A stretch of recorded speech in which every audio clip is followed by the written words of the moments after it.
Okay.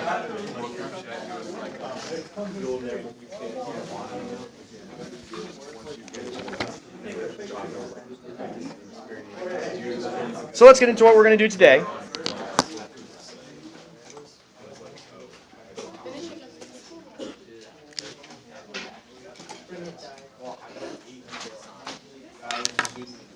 Okay, so last time in calculus class, all right, we talked about the sum and difference rules, right? Where if you have two functions added together or two functions subtracted, when you take their derivatives, it's merely just taking the derivative of the individual pieces and then adding them back together, or taking the derivative of the individual pieces and subtracting them, right? Then we did some more derivatives with some sums and stuff like that. Again, we did some derivatives where you can't take the derivative as they're written. You need to rewrite them, okay? So please make sure that you're rewriting things into the proper formats before you then do those derivatives.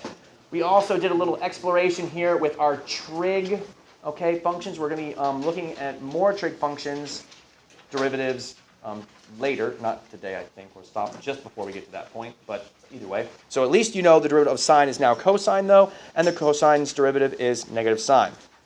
Okay, that could show up on tomorrow's quiz, right? We also did some evaluate the followings, right? Where it's like, it just says to evaluate. And you have this like weird, limit now, our limit here, but it's got sine in it, right? Or cosine in it. And you're like, how are we supposed to evaluate this limit? We don't know how to, how do we simplify this with sine? You don't need to. All this thing is really asking you to do is take the derivative of 2 sine x here, right? Minus f of x, right? F of x plus delta x, that section right there, minus f of x. So the 2 sine x is what the function is. And so you just take the derivative of 2 sine x to get 2 cosine x, right? Same thing here, right? Just be careful how you pull that function out, or it should be minus the quantity f of x. So this minus x squared plus cosine x is really minus the quantity x squared minus cosine x. So the function here is x squared minus cosine x. Okay, you can also see it here too. Just take out the delta x's. There it is, x squared minus cosine x. That's how you take the derivative of that, 2x plus sine x. That is what this thing is asking you to do. Okay, just take the derivative of the function.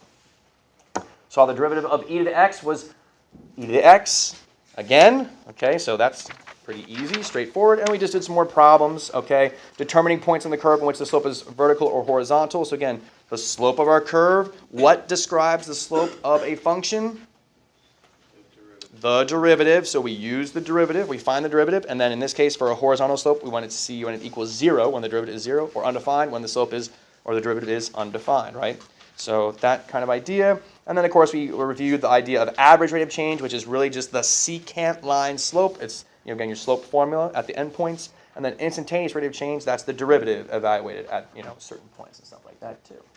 Okay, so that was last time in calculus class. Now, okay, we're going to be going into section 3.3, and we're going to look at some more rules. Okay, so given the function f of x equals x squared times x to the fourth, okay, let's find the derivative of f of x by taking the derivative of both terms and then simplifying by multiplying the two answers. So in other words, we're going to take this derivative as if we could just take the derivative of the individual pieces and then multiplying those two answers back together. Kind of what we intuitively want it to be, right? So let's go ahead and do that. So we're going to say f prime of x, I'm going to put that in quotation marks there, okay, equals, so it's going to be 2x, right? Derivative of x squared is 2x, times, and what's the derivative of x to the fourth? 4x cubed, okay? So f prime of x, okay, is equal to this, which if we then combine things here, we get 8x to the fourth. Okay? 8x to the fourth. So we're saying that is what we want. We want this to be true. We want it, when we have a product of two functions, we want to be able to just, and we want to take its derivative, we want to be able to just take the derivative of the individual pieces of the product and then multiply that together to get our final derivative. But we're not sure if that's true or not, if that's possible. So now let's take the derivative the way we're supposed to, right? What should we do here to take the derivative of this function? What should we do here? First, before we take the derivative, what should we do first? Emily? Would you multiply them first? Yes. Yes. We know for sure that if we multiply these two things together, we'll get x to the sixth, okay? And this is the way we should be doing it up to this point, right? Because we can. And what is the derivative of x to the sixth? 6x to the fifth is right. Okay. So, is it true that the derivative of the product of f of x and g of x is equal to the product of the two individual derivatives? No. Not in general, right? Compare these two. They are not the same. Okay? No. Not true. Okay? So in general, right, we cannot take the derivative of, if we have a product of two things, all right, as a function, we can't take the derivative of the individual pieces and multiply them together. Okay? That is different from adding two things together. That is different from subtracting, right? Adding and subtracting two functions, take the derivative of the individual pieces, add the answers together. Right? Take the derivative of the individual pieces, subtract the answers. That's fine. But for a product, you cannot take the derivative of the two pieces there. Hello? Hi. Yes, you may. Bye. Peyton, your presence is requested in the AP office. Okay. All right, so, and of course, the whole thing right here begs the idea that, oh, of course, then we're going to have a product rule. I leave this whole big blank space here. So what's going to go in that big blank space? Well, I'm going to show you it's a proof for what the product rule is. And boy, this is going to be really exciting for you guys to see. I know you are... Okay, so I'm going to use h instead of delta x here. All right, I'm going to put in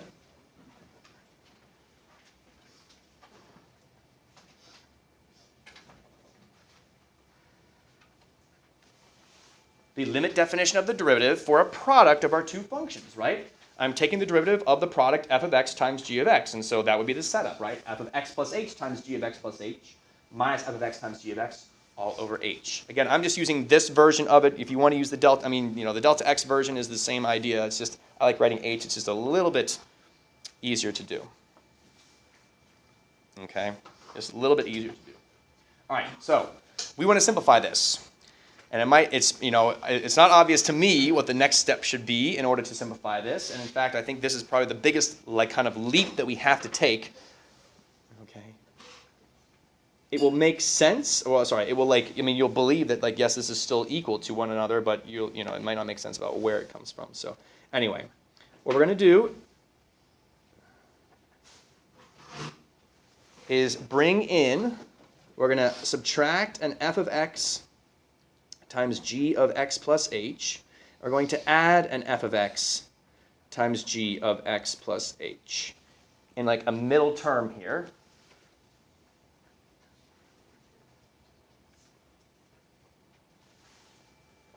Okay.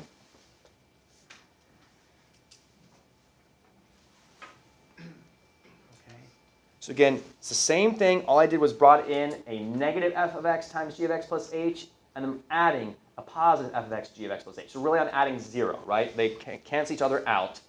And so we're not changing the value of anything here. We're just bringing in this. Okay.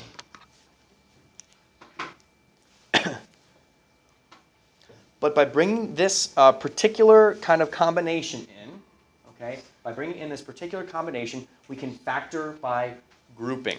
Okay, so I'll kind of use some red here to kind of group our 4 terms into 2 pairs of terms. Okay, in that first pair of terms, what is a common factor that we can factor out? The g of x plus h, exactly right. Okay, so let's do that here. So factoring out that g of x plus h is going to leave behind the f of x plus h from the first term, bless you, minus, and then just an f of x from the second term. Okay. So we're taking out that g of x plus h. That's kind of in common. Excuse me, to both there. From that second grouping, what is a common factor that we can factor out? The f of x, right. So we'll factor out the f of x, which leaves behind then a g of x plus h minus a g of x. And that's still all over h.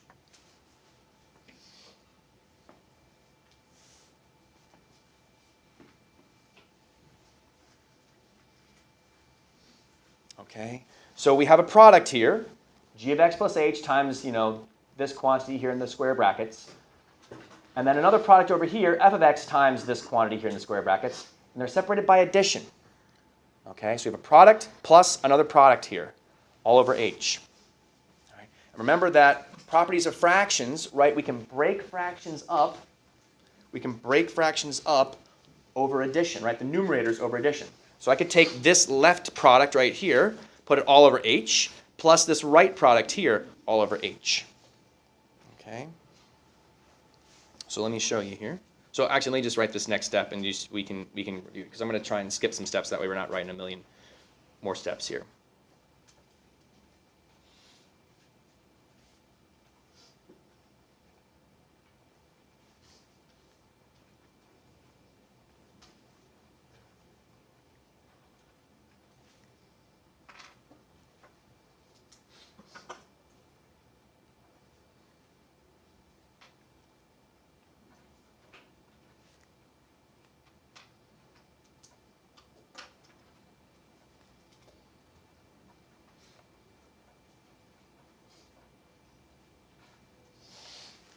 Okay, so there's our next step, and I'll zoom in on that for you guys, since you don't really need some of the earlier steps anymore.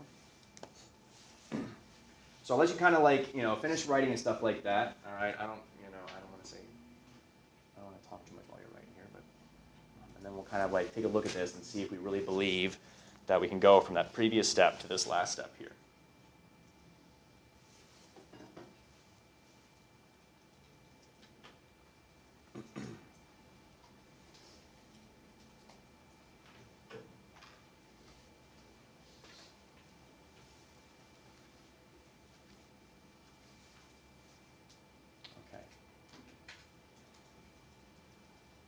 So what we've done here, right, is we took our previous step that we had here, where we did the factoring by grouping, okay, and we broke it up over the addition. So you can see there's the addition right there.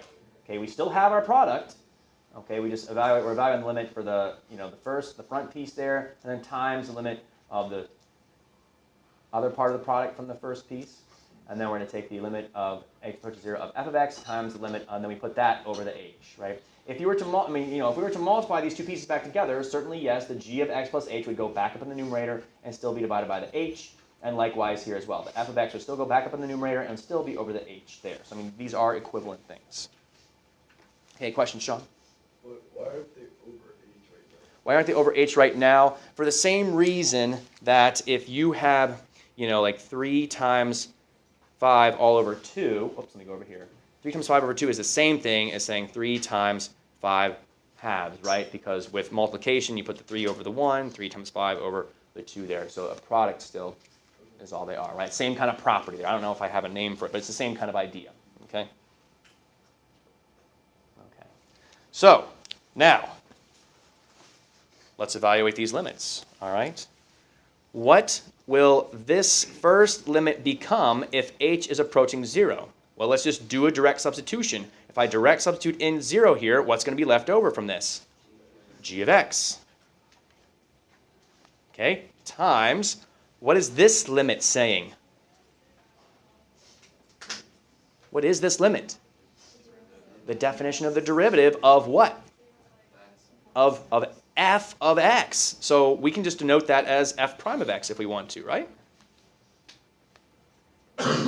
Plus, what's this going to be for the limit as h approaches 0? Just f of x. Times, what's this thing saying? G prime of x, right? It's the definition of the derivative of g. Okay, so that we'll just call that g prime of x. And there is our product rule. There is our product rule. Okay, so as it turns out, if you want to take the derivative of a product of two functions, it's equal to the second function times the derivative of the first function plus the first function times the derivative of the second function. Okay, that is the product rule.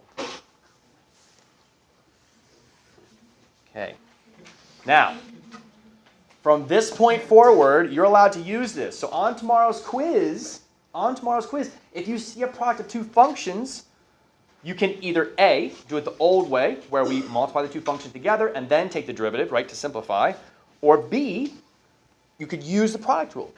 Okay? Your choice. It's really up to you, right? It's really up to you. So if you see a problem like this on tomorrow's quiz, for example, all right, you could do what Emily had us do, multiply them out, okay, and then take the derivative, which will get you what you're supposed to, 6x to the fifth. Or you could apply the product rule to it, okay, and then evaluate it that way, and that would be okay too, okay? So let's continue on here and see this in action. Okay, let's see this in action. All right. So for letter A, do we have to use the product rule here, or could we have done this before today? We could have done it before today. How would we have to do it if we were doing it, before now? Just FOIL it out, right? FOIL it out, get a polynomial, and then just take the derivative. But since we now know what we know, let's take that derivative. Again, I'll rewrite the product rule here. It's, let me do it here. G of x times f prime of x plus f of x times g prime of x. Okay? So, in this case, for letter A, what do we want to kind of describe as being our f of x function? The first set of parentheses, right? So we'll say this is like our first function, and then that would make the 5 plus 4x like our second function here, right? Okay. If you're having if you're still having trouble with the derivative, still want to make sure you're just taking your time and stuff like that, you can do like extra steps in here. So for example, you could just say, okay, f of x equals the 3x minus 2x squared. You can put the g of x over here and say that's equal to 5 plus 4x. Okay, and you can take the individual derivatives if you want to, right? So if you're not comfortable yet, like kind of doing the mental math, if you just want to kind of like break it down into smaller pieces, okay, that's fine. Okay, so break it down here. G prime of x equals, so the derivative of this would just be 4. Okay. And then we want to multiply g with f prime. So these two get multiplied together, and then these two get multiplied together, and you're going to add those results. Okay, so g times f prime, so that's going to be 5 plus 4x. Times f prime, the 3 minus 4x, plus f of x, which we have there as 3x minus 2x squared, and then g prime is just 4, and that is known as h prime of x, right? That's the total thing right there. Okay. Do we need to go any further? No. Okay. Might need to, if we wanted to, simplify this out some, but at this point we can say we can be done and just say there's the derivative. Okay, there's the derivative right there of h prime of x. Okay, there's our g of x, there's our f prime of x, there's our f of x, and there's our g prime of x.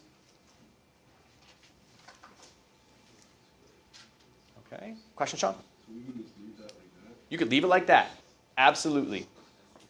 Because again, what did the directions say to do? Find the derivative. Did we do that? Yep, we're done. We're done. Okay, we're done. And in fact, I know that one of the kind of arguments I've been getting for, you should be able to simplify to match multiple choice. And yes, you still should be able to, multiply this out and combine like terms if need be. But I would say that most likely if this were like a multiple choice question, your answers would look somewhat like this. Like it would actually look more like this than it wouldn't be like necessarily multiplied out. Okay, more likely it would be something like that. So there's that too. Okay. Let's look at letter B. Letter B. Can we do letter B without the stuff that we learned today? Could we have done letter B prior to today? No, in this case. No, we can't. Because we have no way of actually multiplying t squared times e to the t here. This is a product rule, right? T squared, or 3t squared if you want to put it together. 3t squared is a function. E of t is a separate function. You're multiplying two functions together there, okay? Again, if it was 3t squared times just e, then you could use what we did before, because e would just be like a coefficient then. But since it's t squared and an e to the t, we have two separate functions here. So like this is like our f of x. This is like our g of x. Or g of t, I should really say there. Okay? So we have to be very careful, right? That is like not so obvious that that's a product rule there, but it is. And we couldn't have done this problem prior to today because we didn't have a product rule. Okay? And this is two functions being multiplied. So for this function, I'm going to skip this piece. Again, feel free to use this if you need to as an organizational tool to help you with product rules. I'm just going to skip it just for the interest of time, though. Okay? So I'll go ahead and say y prime here equals, and again, I'm going to do the product rule with this, right? So I treated the 3t squared as f of x, e of t is g of x. Okay? So we're going to do g of x, right? So the g of x is just e to the t times the derivative of f. Okay, so the derivative of f here, 6t plus f of x, which is 3t squared, times g prime. Again, what's the derivative of e to the t? E to the t, easiest derivative of my life. All right, what's the derivative of sine? Cosine t. What's the derivative of minus 3? 0. We are done. There's the derivative. Okay, so again, there's your g times f prime plus f times g prime right there. Okay. Your individual pieces. All right, questions on any of that? Okay, keep moving, Mr. Wid. All right, you got it. Moving on. We need more rules. Hooray! Okay, so given the function f of x equals x squared over x to the 2, find the derivative. Should be a by in there. By taking the derivative of both functions, then simplify by finding the two answers. Okay, so again, we're going to go through this quotient here, and we want to see if we can just take the derivative by taking the derivative of the individual numerator and denominator there, and then redividing them. So again, I'm going to put f prime of x here in quotation marks. Okay. The derivative of x to the 6th, we know that's 6x to the 5th. The derivative of x squared, we know that's 2x. We simplify this, we get 3x to the 4th. Again, you know, x not equal to 0 there and stuff like that. But we get, that's what we would say. That's what we wanted it to be, right? We want it to just work out real nice like that. All right. Let's go then and do it the real way that we know will work, right? The way that the strategy we've used up to this point. X to the 6th divided by x to the 2. We're going to simplify that first. X to the 4th. And now we'll take the derivative. And what's the derivative of x to the 4th? 4x cubed. Womp womp.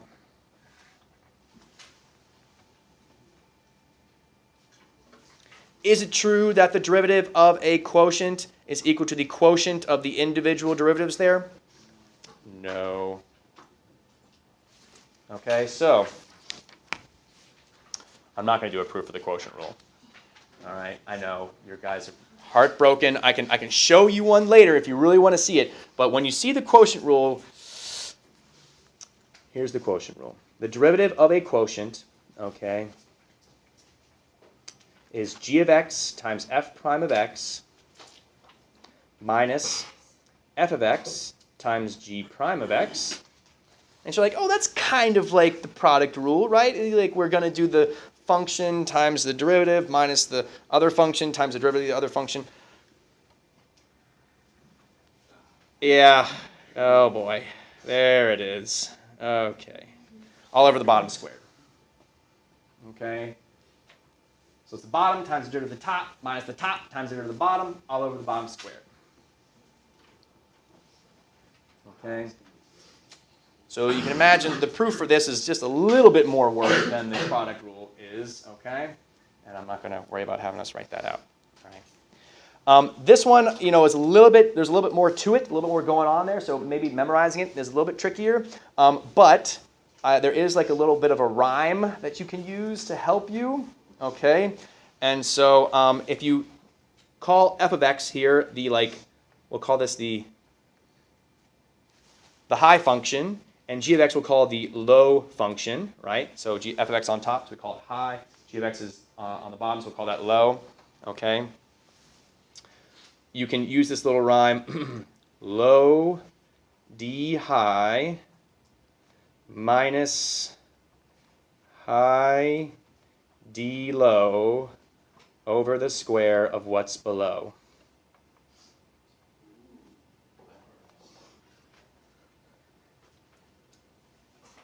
Okay, it's like something you would maybe hear from a leprechaun that really liked math or something like that. Okay, so low d high, and so the d stands for derivative high, right? So low times the derivative of the high minus the high times the derivative of the low over the square of what's below. Okay, so yeah, it's like a mathematical leprechaun's limerick or something like that. I don't know. Okay. So that's a way to memorize, or to help you remember it, okay? So you can say it in your head. Please say it only in your head during test and quiz time, okay? You can chuckle to yourself, oh, that Mr. Witt. I didn't make it up, though. Someone else did, but anyway, there you go. Okay, low d high minus high d low over the square of what's below. Okay, and it works, right? Low d high minus high d low over the square of what's below, the g of x squared there. Okay, how fun is that? So, let's take a look here. Letter A, right? We want to do this derivative, and we have to use the quotient rule here, right? We do not have a way to do this now. We don't have a way to do this prior to today, right? We could not do letter A's derivative, but now we can, and you're all so excited that we can finally do this derivative. Okay, so again, what I would recommend you maybe do here, if you really want to, is you can, like, again, break it up into the pieces. I should have done this separately, sorry. So I know we've already used f of x here, so maybe, well, I don't want to confuse things too much, whatever. Okay, so I'll just say f of x is like the 5x minus the 2, and we'll say g of x here is like the x squared plus 1. Okay, so again, breaking it into the individual pieces, right, f over g like that. Okay, so we'll break it up into the two individual pieces. All right. And so we know we're going to need the derivative of each of those individual pieces too. So f prime is 5. G prime of x is going to be 2x. Okay.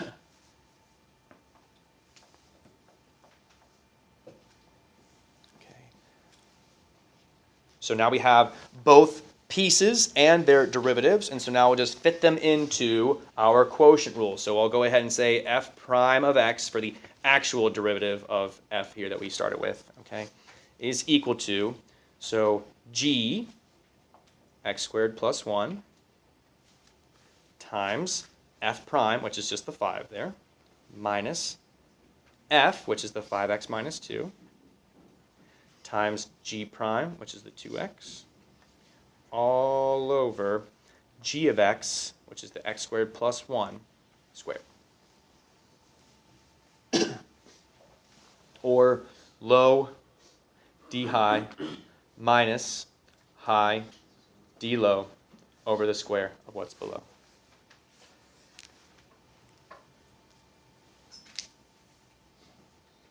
Okay, so there it is. There it is. Questions on any of that? All right, so let's try another one here. Letter B. Letter B, okay? So letter B, what is this thing asking us to do?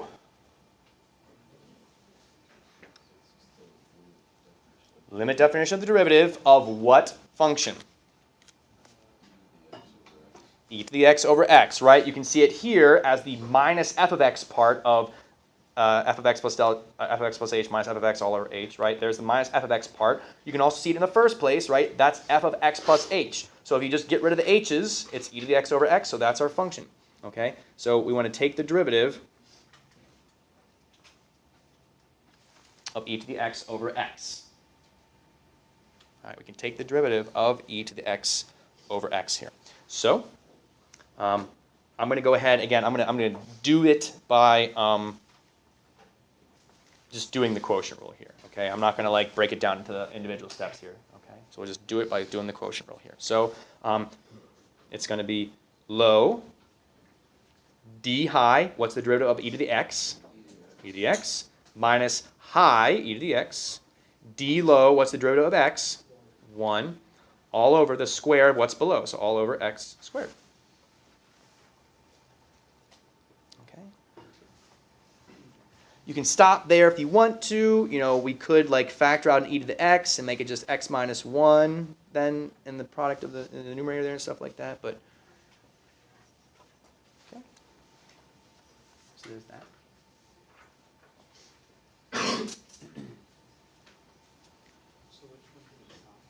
Which can you stop at? That one right there is fine. Again, all we had to do was find the derivative. We did. So, Gabe, question? Can you explain why you just did y equals e to the x over x? Like, why The function here, so this thing, well, the way it's set up, it's asking us to take the derivative. So I pulled that function out, and then I'm just taking the derivative of it. Okay? All right. Did we have to use the quotient rule here?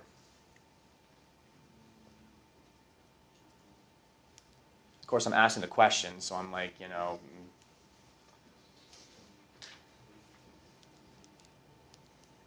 do we have to use the quotient rule here? No. Okay, so then the question is, right, is so what could we have used here besides the quotient rule? Well, but this is already, oh, you're saying like from this? Like simplify and stuff like that? Okay, we could do that. I'm talking about if this is our function right here, if this is our function right here, and we want to take the derivative of this, did I have to use a quotient rule there? Yeah, I could have rewritten this thing as e to the x times x to the negative 1 and then done a product rule. Okay, could have done the product rule here. Now, the same thing is not true with this one.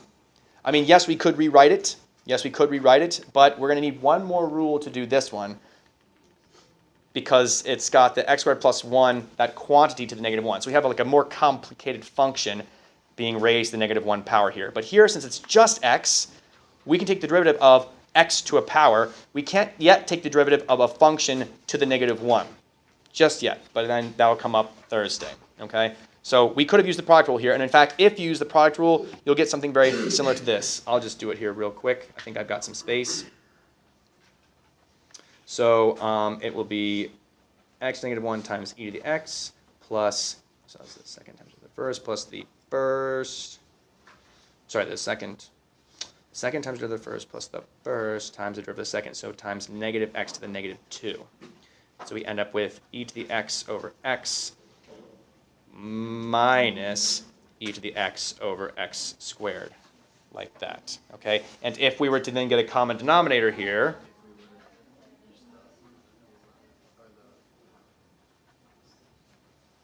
we could combine our numerators together, and I could factor out an e to the x, and we would have e to the x times x minus 1 over x squared. And so you see we do end up with the exact same thing. Whether we decide to do this as the quotient rule or rewrite it as a product rule and then take the derivative that way, we do end up with the same thing. Okay, so Sean? You wouldn't need to simplify that from the one above, though. From right here? No, from to the left, the one above, though. You can stop right there. Yep, again, did we take the derivative? Took the derivative, so check, you're done. Okay, so you guys go ahead real quick, do letter C. I think some of you guys maybe already beat me to the punch there, but go ahead, try letter C, please, on your own. Okay, see what you can do.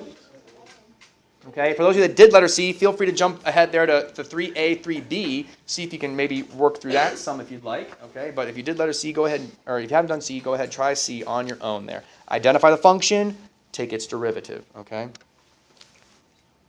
I will do likewise.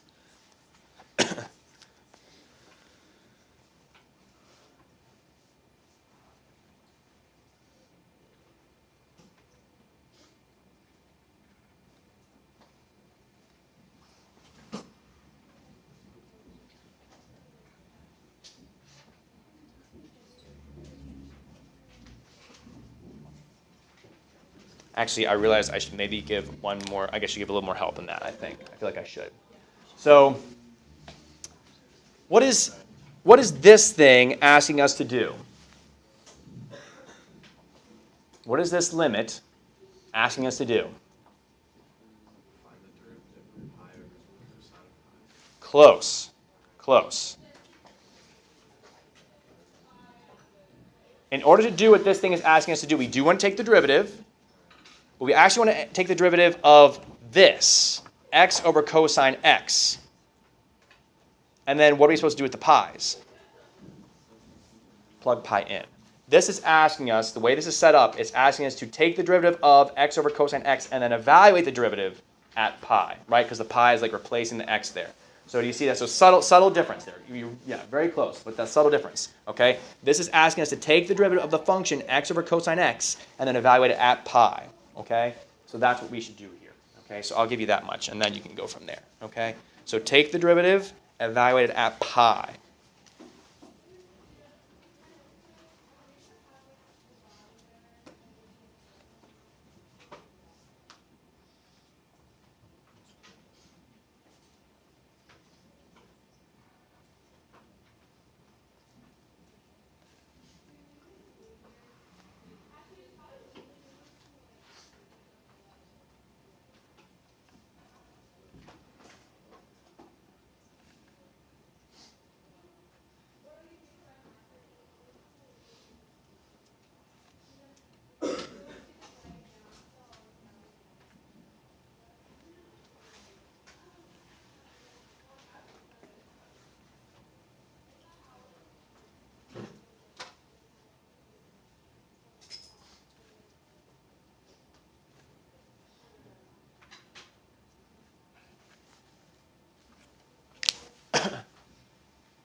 Taking the derivative and evaluating it at pi, right? That's what that limit is saying.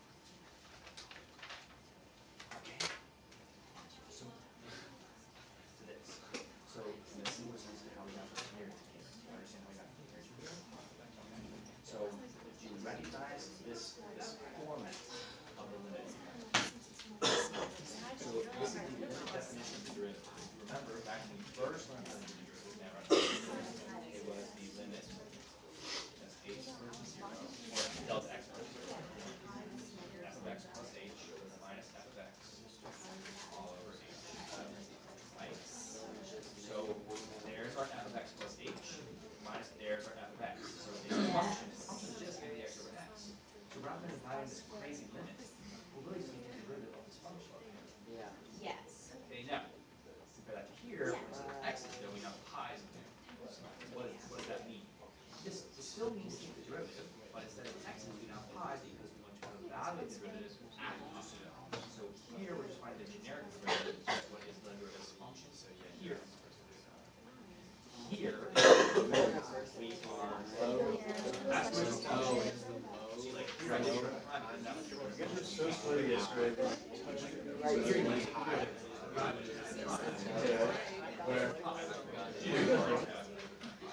I got a number. Well, I haven't even gotten. No, yeah, absolutely not. Exactly. You're not supposed to be like, look at it like, okay, the function is this, or that out, take the derivative. Like operated.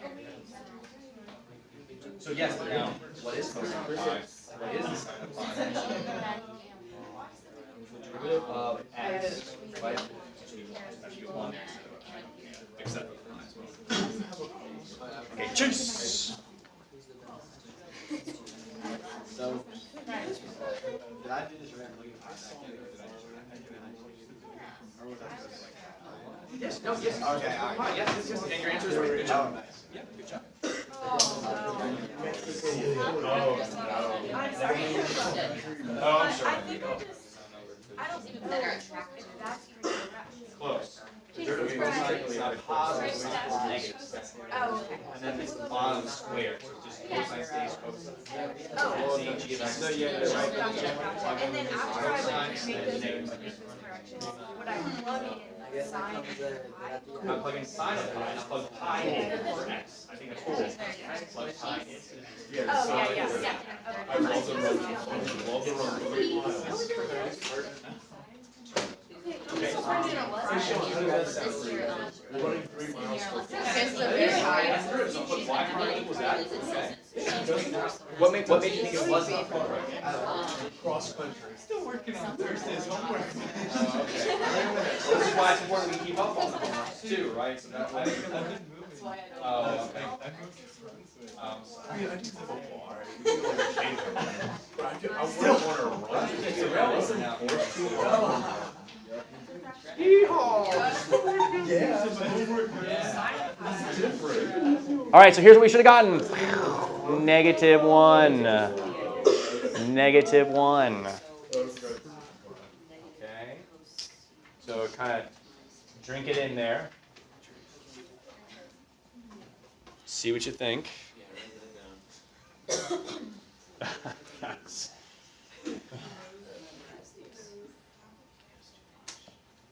Okay. Questions on any of that? Yes. Okay, second to last step to the last step. So from here to here? From here to here? So -1, just -1. Pi times 0, 0. So -1 plus 0 is -1 over, and then -1 squared is +1. So it's -1 over +1, -1. Okay. And you take as many steps as you need in between. You know, I was just running out of space. So I was like, oh, we got to get this solved right now. Okay, so there it is. All right. Can I keep going here? We're good? No other questions? All right, so let's look at this table. Assume f of x and g of x are differentiable functions about which we know information about a few discrete data points. Okay, the English is there a little bit weird, but basically we got f and g differentiable functions, and we got some information about a few points, but not the whole functions themselves. Okay, and here's the information that we know summarized in the table. So for x values -2, we know the values of f prime, g, and g prime. For x value of 1, we know the value of f prime, g, and g prime. And then for x values of 2, we know the value of f prime, g, and g prime at that 2. Okay? We're going to use our differentiation rules then to determine each of the following. So we're told that p of x is equal to x squared times f of x, and we want to find p prime of 2. Okay, so to find p prime of 2, I need to do what with my function p of x here? Take the derivative, right? Okay, so let's do that. I'm going to go back to my blue here. P prime of x equals, what derivative rule will I use here to take the derivative of p of x? It is a product. It is a product. Okay, so we'll use our derivative rule here. It's, again, this, so the x squared is like our f of x, if you want to call it, and the f of x is like our g of x, which I know is like super silly, but oh well, there it is. Okay, so the derivative for the product rule, it'll be f of x times the derivative of our first function. So the second times the derivative of the first, so 2x, plus the first, x squared, times the derivative of the second. What's the derivative of f of x? We're just going to put f prime, right? We don't know what f of x is as a function, so we'll just denote it f prime of x.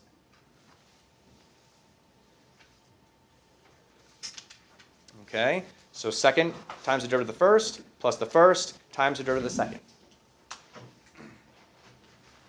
Function there. And of course we'll evaluate then at p prime of 2, which means we're going to plug in 2 for all the x's.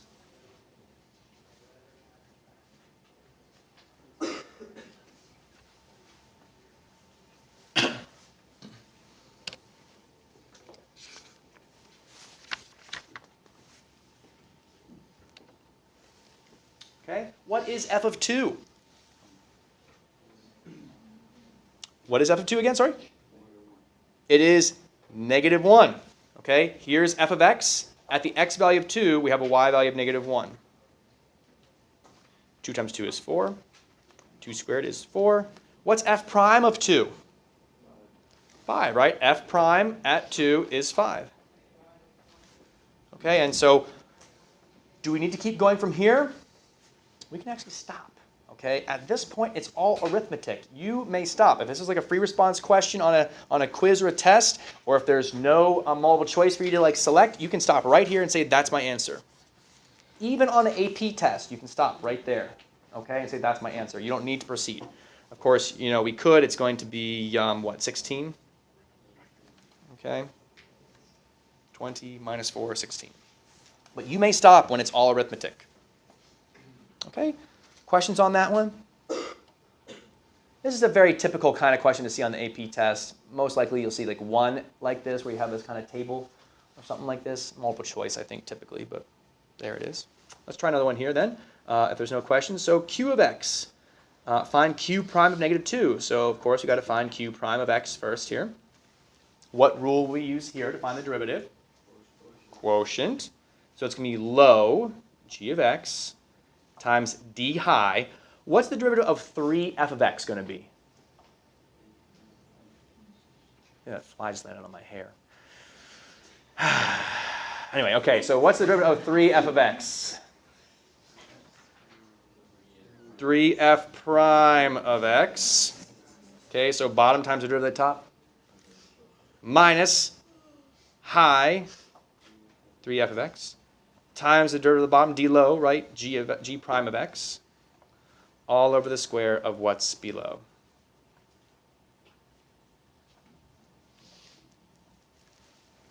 Okay.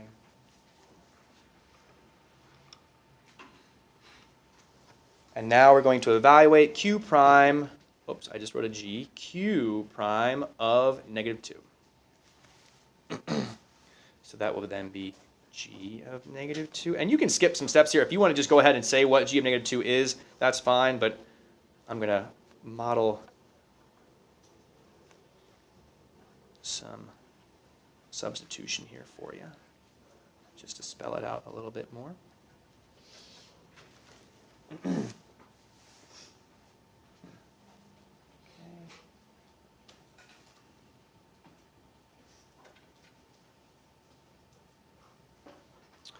Okay, so what is g of -2? 5 times 3 times what's f prime of -2? -1. I'll put that in parentheses there. Minus 3 times what's f evaluated at -2? 4. G prime of -2? 6. All over g of -2, which we already said was 5, squared, of course. And again, you may stop there. Okay, if you're in a quiz or test setting, okay, and there's no multiple choice for you to match, right, to select, you can stop right there and say, that's my answer. Okay, of course, you know, we can simplify this too. So let's see here, 24 times 3 is 72, all over 25. And so what we get, -87 over 25, I think. Okay. But of course, the more arithmetic you simplify, the more, you know, potential you leave in there for mistakes and things. Okay. So questions on any of that? Sean, I know you just got in here, but I mean, I can go over that with you if you need some help or whatever. You're just in the bathroom, but we can go over that some if you need some help. Okay, questions on any of that? All right. That is where we are going to stop today. Okay, we're going to stop right there. All right, and pick this up again on Thursday. So, quiz tomorrow. What are you going to ask? Is it like The whole class. time limit on the quiz? Oh, good question. Time limit. Yes, there will be a time limit. I'll have to find out what that is. All right, I'll let you know here in just a second. In the meantime, though, homework is posted to Google Classroom, so let's get started on that. Remember that you may use product and quotient rules tomorrow on the quiz if you want, but it is not necessary. Okay, so in other words, all of the functions you'll be given tomorrow, if they are products or quotients, bless you, yeah, you'll be able to multiply or divide them first and then take the derivative. Okay. Make sure you're able to write the equations of tangent lines. Make sure you're able to analyze differentiability. Okay, make sure you're able to analyze and discuss differentiability as well. And again, it will be calculator active tomorrow. So please make sure your calculator is working and charged if that's a thing that your calculator has to do. Okay, so, yes. Tangent line is the, basically use the derivative to get the slope, and then you use the point of the tangent, so where the exponent and the y were affected by the equation. You can use that f of x minus FLC over x minus x deal.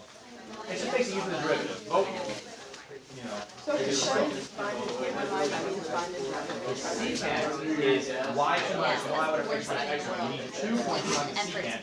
It's like basically finding the equation on a line like you used to before calculus. You just find the slope between 2 points, and then use one of those 2 points to slope to write the equation on a line. That's it. There's no like Kansas City or calculus. that was for the second word. Exactly. Tangent is using the derivative to get the slope.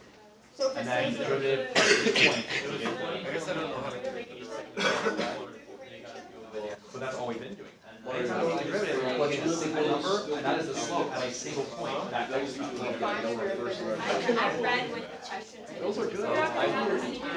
There's defense is good, and then you Yeah, I mean, it's calculus, like that, but It's your solution. I mean, the first time in the playoffs, a while back. right? So let's say, well, do you have a question? Thank you. So let's say you want to find the equation of the tangent line to a function that is okay, find the slope of the tangent line to a function plug 2 in. So if x equals So whatever function you want it to be. So let's just say, Actually, no, I think. okay, so tangent line. I don't know if I'm actually like it's fun and all. Like this. Okay, so and yeah, so Emma, if you wanted to just let me. so would it just be 2x and you plug the 2 So right, to find the equation of the tangent line, you need a point and you need a slope, right? So let's find the slope first. We know what to do. It's the derivative, right? Yep. Derivative at 2. You got me lost. So you applied the whole. What up, boy? So that is the slope. And we put in points. Oh, yeah. Wait, so the slope of a tangent line is just The value of the derivative at that specific point. Okay. That's it. The value of the derivative at that point. Okay, so The derivative itself, you can think of it as like a formula for the slope of the tangent line for the function anywhere. Like if I want to find the slope of this at 10, I would take the derivative and plug in 10. If I want to take the derivative or find the slope at x equals 100, I take the derivative and plug in 100. So like I get the whole find it, but I mean like it's so calculated, but the f of x, do we have to memorize like the what we originally learned, or should we just The limit definition of the derivative, that stuff with like the delta x's or the h's and stuff. I mean, you should be able to look at those and recognize this thing is asking me to take the derivative. You should also be familiar with the alternate definition of the derivative.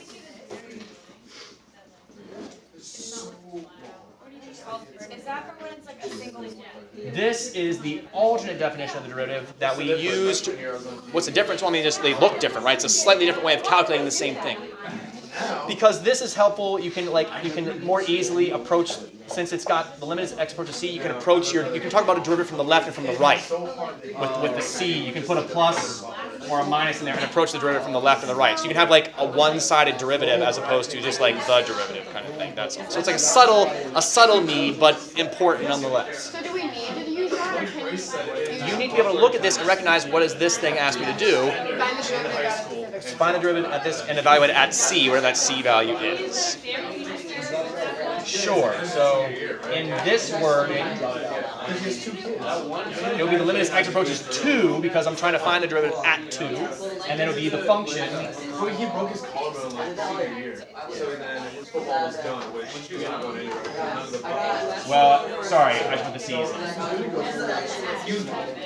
Yeah, but then Wait. There. That was what it was supposed to be. My bad. Okay. So all the c's, since we're approaching 2, all the c's are 2. Okay? And the x's stay that way, I guess.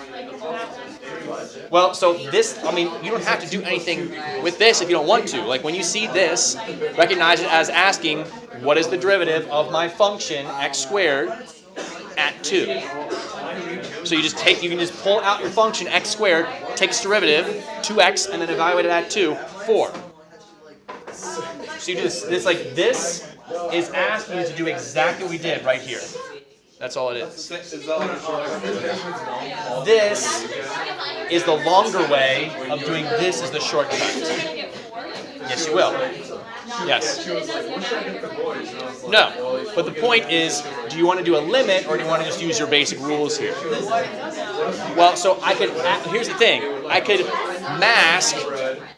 mask a question like this as a limit, right? That's what we saw in our notes, right? We saw like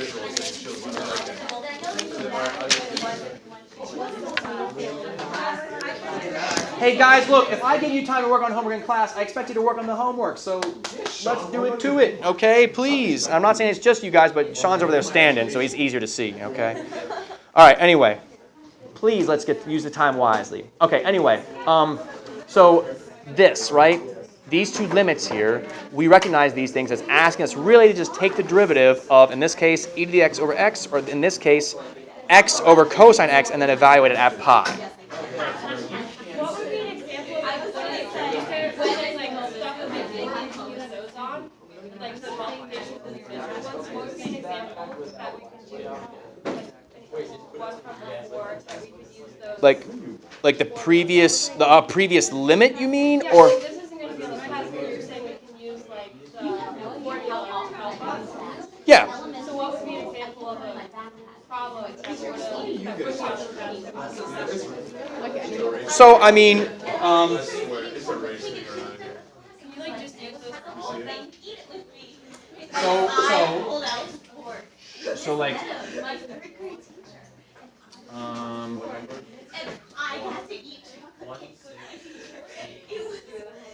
Okay, so originally I would like multiply it out. originally, way back, you would multiply this out, subtract x squared, factor in h, cancel the h, and we know then we would end up with just 2x is what we'd end up with when you actually then plug in the zero and stuff like that. But we read this now, and we should be able to look at this and say, this is asking me to take the derivative of my function x squared. So this will result in exactly this. Same thing. But why do all that work? Now we know some shortcuts, right? From this, we developed shortcuts. Remember when we went back to, let's see here, like this right here. Right? We kind of did the limits, and then we were like, from that we developed, all we got to do if we take the derivative of like x cubed is just bring that 3 out front, and then lower the power by 1. Like that's how we developed those rules. That was the point of doing that. Okay? So yeah. Oh, on the test, can we just like use the shortcut and not use that longer? Yes, and in fact, that is exactly what we did. Using the longer way, or will it just be like? Are you gonna be specific enough to say? The quiz will just ask you to evaluate the limit. How you choose to evaluate the limit, using the actual like multiplying it out kind of thing, or pulling out the important information and taking the derivative that way. I can just use the multiplying one and then dividing one. Or What do you mean by, like the product rule and quotient rule? Well, I mean, do I need to use a product or quotient rule for this one? The function, what's the function in this one? It's just f of x equals x squared. That doesn't require a product or a quotient.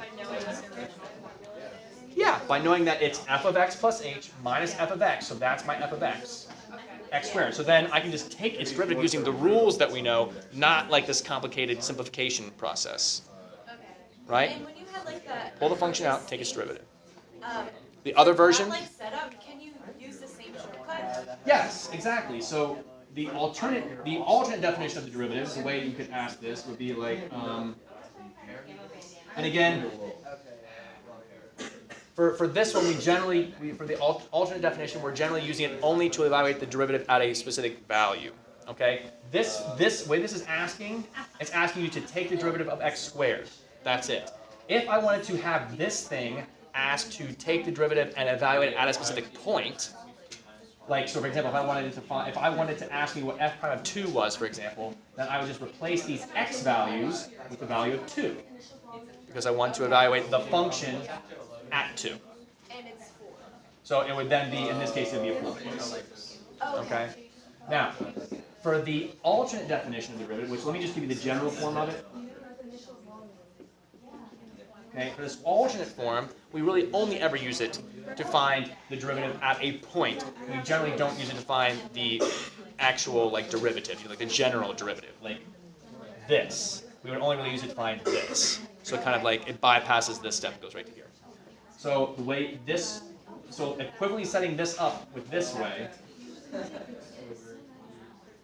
our function was x squared, and then f of 2, so I'll put like, f of 2 is just going to be the 2 squared, right? We're plugging the 2 into the function. Over, and then x minus our c value of 2.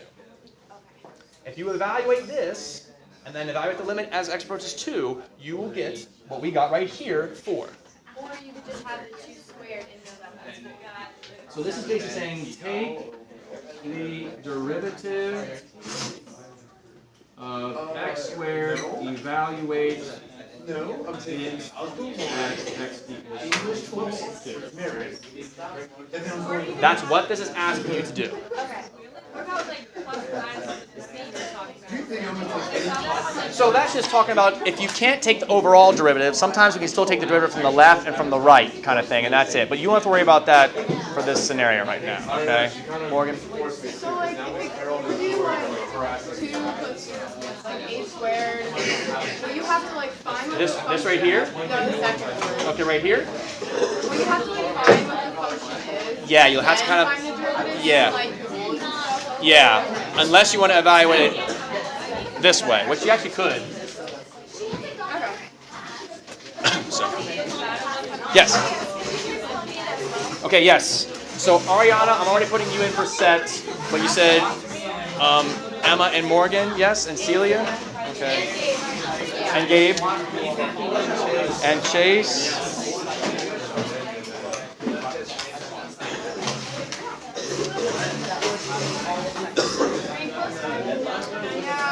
Question?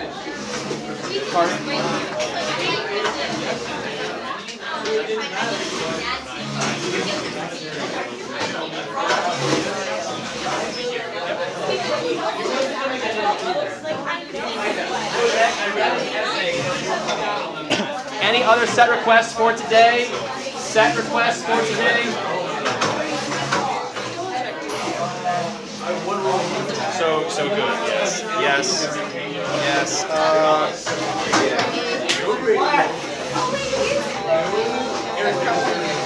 This one is going to be negative cosecant squared. Because when you multiply by the reciprocal, it'll be cosine squared over sine. So the cosine and the cosines will cancel, but then it's 1 over the sine squared. Oh, got it. So it's going to be cosine squared. And so then derivative of secant, it's going to be that, but you can simplify to secant x tangent x. I didn't. That's why I didn't write it. And then that should be negative Chases? I should. negative cosecant x cotangent x. So it should be a negative in here somewhere. But that's the idea. That's the idea. Okay. Yes, it's because it's 1 over sine, the derivative of sine. Laptop.